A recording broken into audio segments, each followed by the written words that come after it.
I'm Glenn McGinnis, and this is Outburst. On the program, should the provinces have more autonomy on immigration? You know, I'm sort of more in favor of provinces, I suppose, having a little bit more say in that. I think it should be the federal responsibility. The province has a better handle on what communities want than federally. Personally, I feel it still should remain a federal matter, yeah. In Quebec, the high influx of immigrants and the strain the provincial government says it has on essential services such as healthcare and education has resulted in Premier François Legault asking the federal government to give his province more of a say when it comes to immigration. Legault feels the federal government's decision-making powers are an excessive intervention on Quebec affairs, and he's willing to call a referendum over the matter just to show he's not kidding around. The province of Saskatchewan has also been asking for more say when it comes to immigration. So we took to the streets to see what you think about this. Our question: should the provinces have more autonomy on immigration? I think that would be hard to enforce. It's hard to secure the provincial borders. I think it should be the federal responsibility. Well, I don't know how much say they have at the moment on immigration. But I think they definitely, each province should have its own input because they're all, they're all different in their own way. So I think they should a bit, but I still think it's the federal government that pays a lot for them. And I think that we need to have immigrations. For sure. Break it down to the smaller systems and, we know what works within our community and we know what doesn't work. That's a good one because we're a federation, so provinces should have a certain amount of say, but in having more say, that takes away from the federal power. I think it should still be a federal issue, but maybe the provincial ministers and people of the province should have more of a say of the influx of people and where they go, and not just be forced to take in whoever, wherever. I'm going to go with yes, but it still needs to be done federally is most important. I mean, once they're here, they should be like anybody else, be able to go anywhere they want. Okay, like if you're allowed to Canada, you're in Canada, go where you want. Okay, who are we letting in though? That's the thing. Yeah, just because of housing. There's a lot of issues with population control here right now. We don't have housing for a lot of people, so it'd be nice to have more money from the federal government to help offset that, or at least let the provinces decide on how many people we're going to bring in. No, that should be a Canadian thing. It should be a Canadian policy. It should be global over the whole country. Yes, I do think that will be important because each province has their own issues when it comes to capacity for immigration. So I think that they should have certainly more say in what they bring in and their quota limits. I guess it depends on the housing situation in each province. If there isn't much housing going around, then they should get that decision. But otherwise, it's up to the government.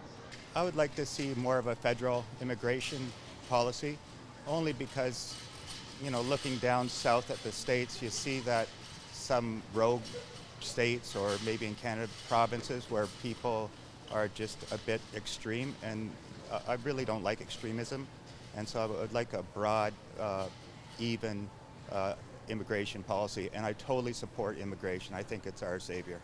I would say yes on that. But I think they should base it on what they need to bring into the country. And there's not so much I can say about it, but we've allowed immigration here now, right? And they're all best kind of people, right? But I think they should watch what they're doing and try to focus on the main issue, which is helping out the whole country. I don't know about that. I really believe in the importance of immigration. Lots of friends, my father came here from another country, and lots of friends that have.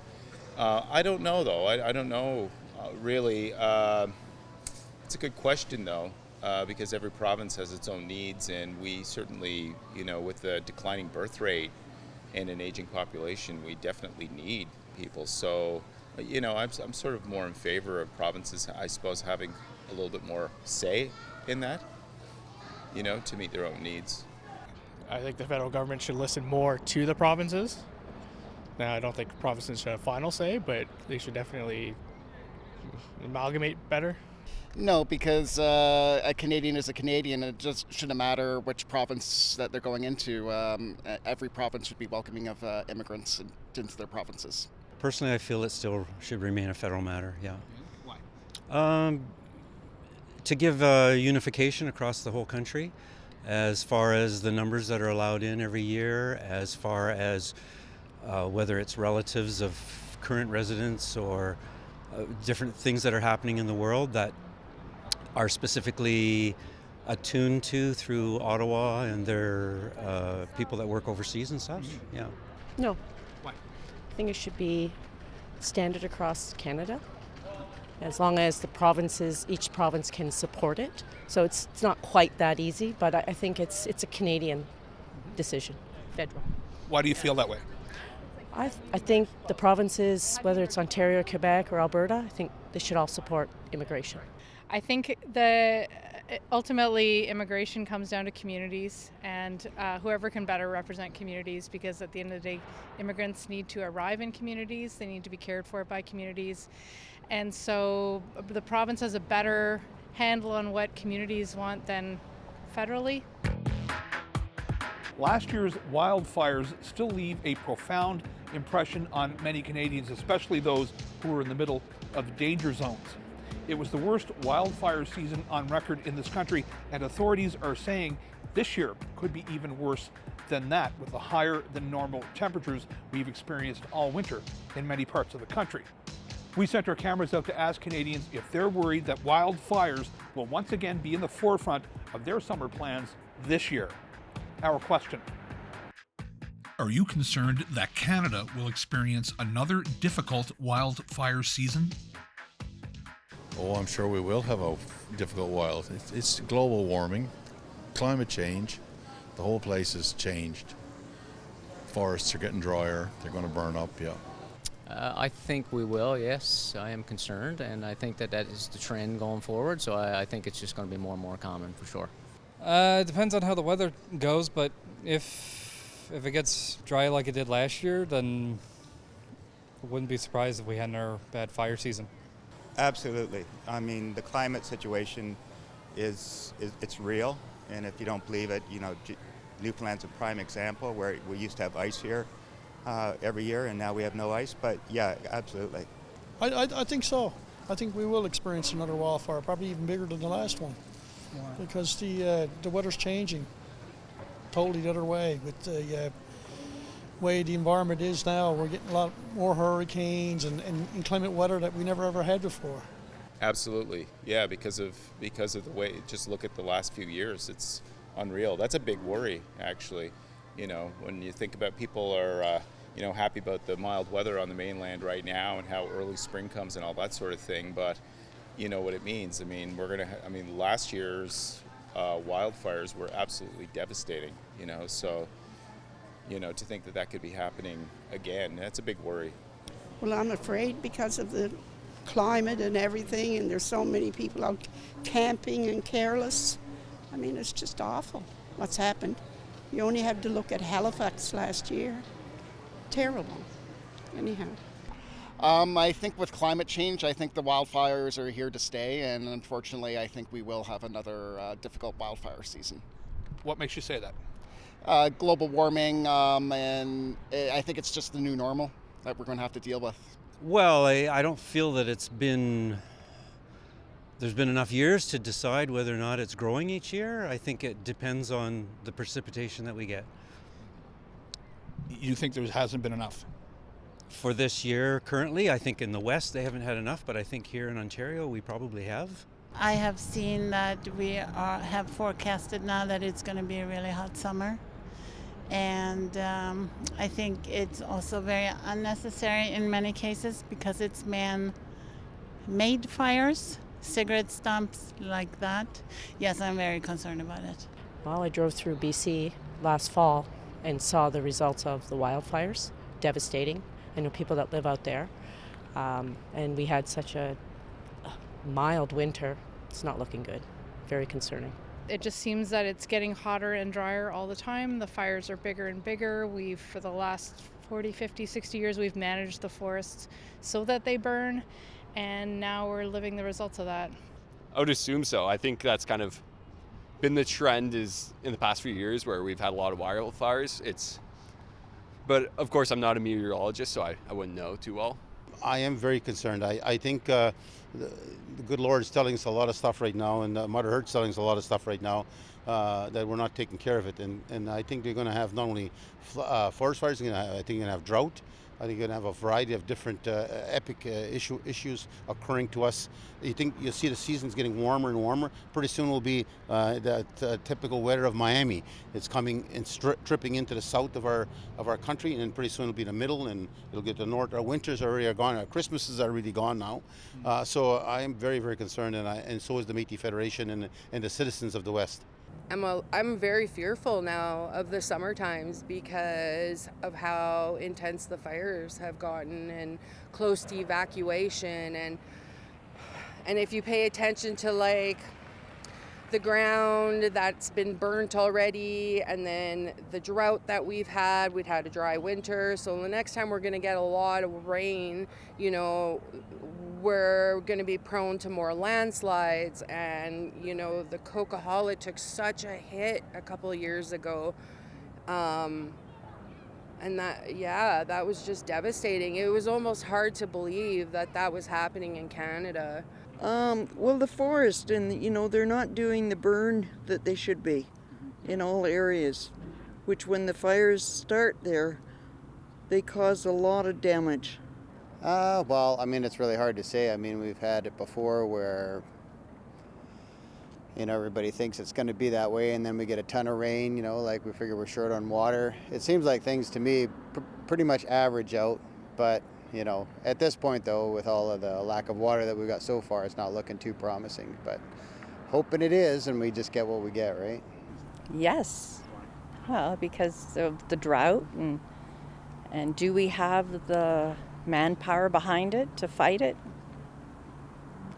We need bigger planes to fight it. Yes. More people. And more people, definitely more people. I foresee that definitely happening. It's only difficult, from my opinion, when it's in the city I live in or near it and is affecting my travel and my enjoyment of the beach. Maybe that's a selfish point of view, but when the northern parts of BC where no one lives is burning, I see that just as nature doing its thing. But yeah, I definitely see us having more fires in the future. Yeah, we have for thousands of years. It's natural. Some is human caused, but we live in the forest. So it's going to happen again, yeah.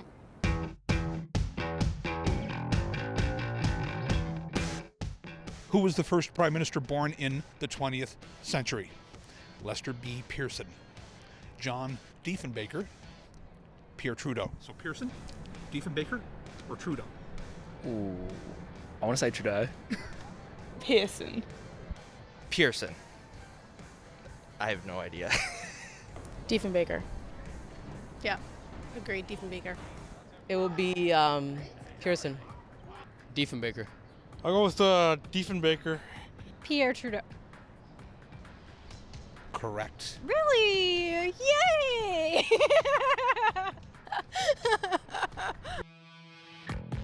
Pierre Trudeau was born on October 18, 1919 in Outremont, Quebec, making him the first Canadian prime minister born in the 20th century.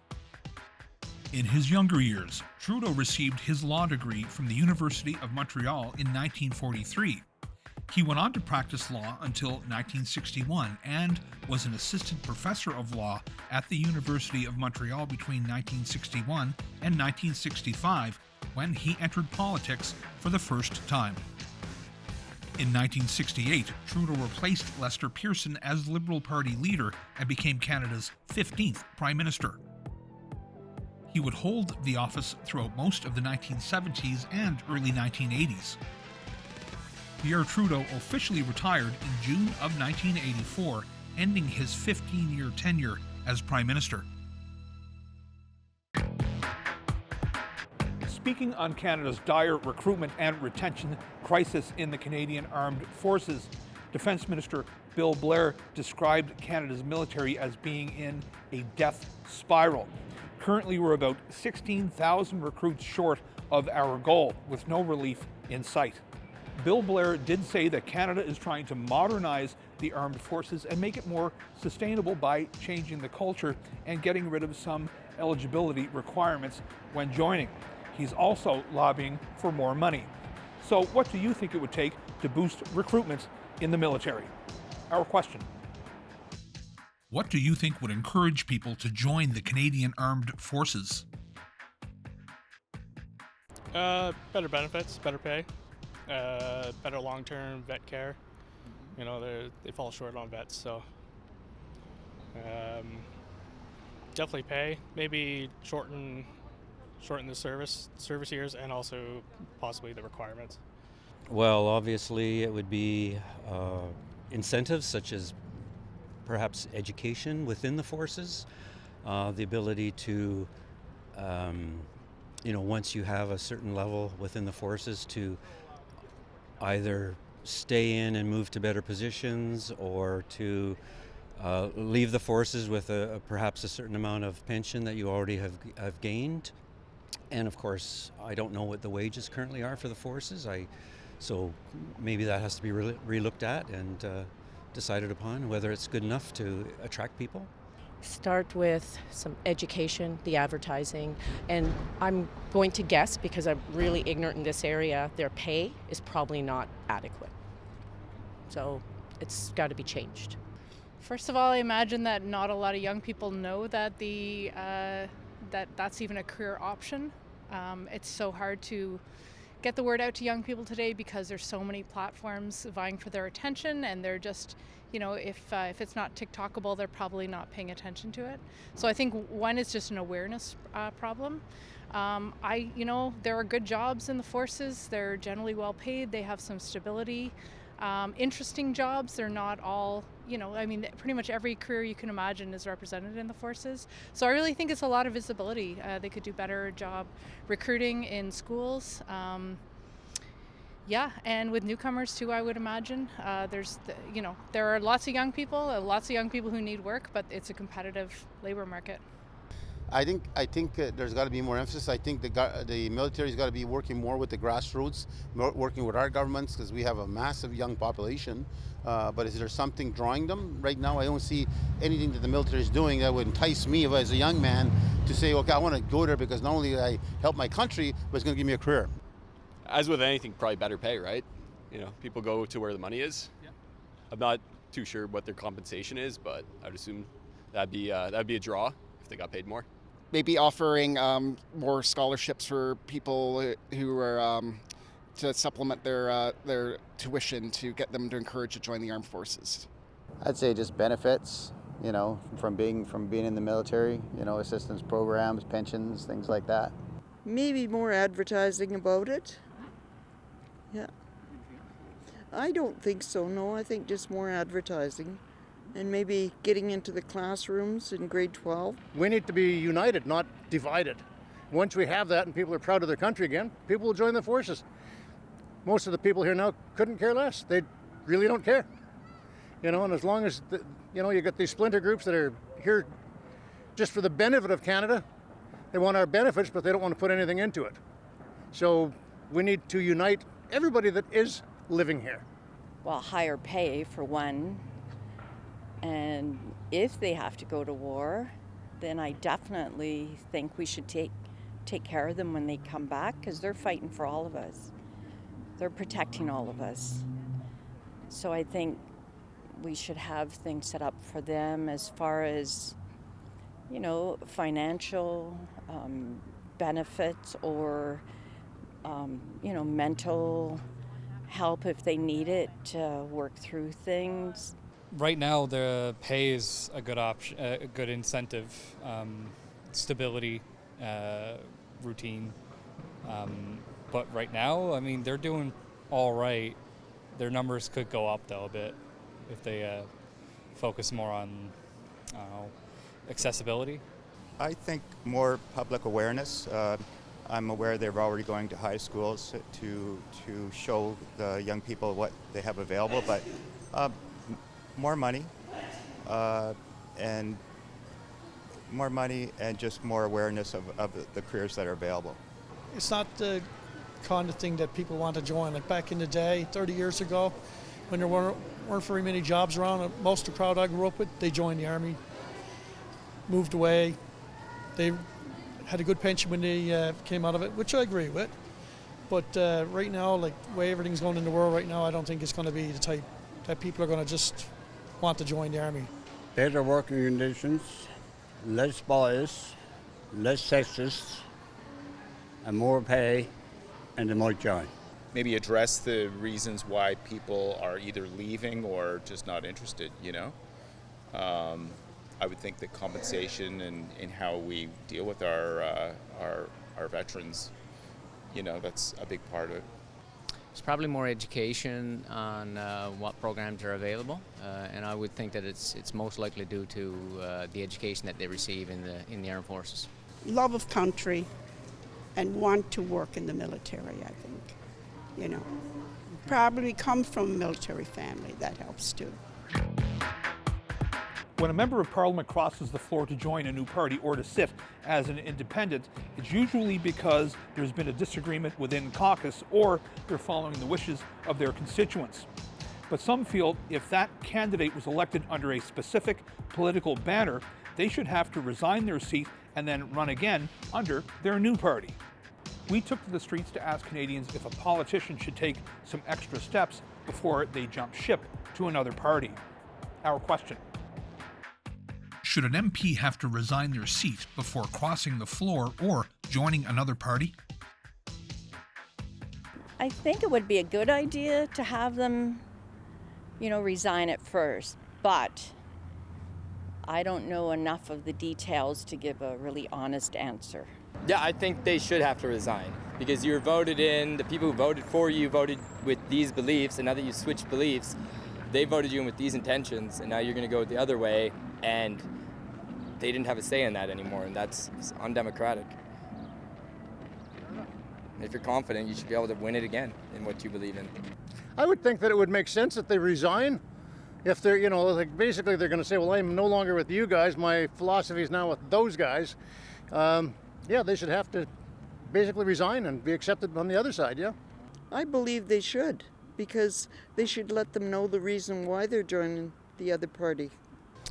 I don't think so. I haven't really thought about it much, but I think they were elected, and I think that they can stay there certainly and wait out their term. I don't think they need to resign. Well, I think they should resign their seat. The voters voted them in as a particular party, and for them to take a personal choice and just change over and take that support with them, I think is unfair. No, I think you elect the person to the position and they make their decisions. And if they want to change, fair enough. Wait till the next election and then vote them out. Don't waste money on another election. Well, that's a good question. I think they should resign their seat.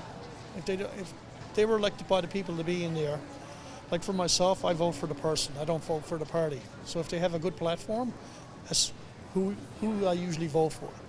So if, like, for example, back in our day, we had Dale Kirby was the member for my area, and he switched over from the NDP to the Liberal Party, and I wasn't for the same platform that the Liberal Party was offering at the time, and I think he should have resigned, but he didn't at the time. Yes, they should resign their seat. They're going to a different party altogether, so their philosophy is better for the other side. For them to want to go, well, resign your seat and go across the floor. Yeah, I haven't given that one much thought, but I think that's probably the sort of thing to do with integrity. Yeah, resign it first before crossing the floor. It's my first thought on it. I haven't really given it much thought, but I'd say yes. They were elected in that seat by people voting for the party. I understand some people vote for the actual MP, but for the most part, I believe people vote for the party, not the MP, so I would say so. I think that they've worked to get there. They've been elected or appointed depending on the position, and they've earned that. And crossing the floor, I don't think that's such a big deal.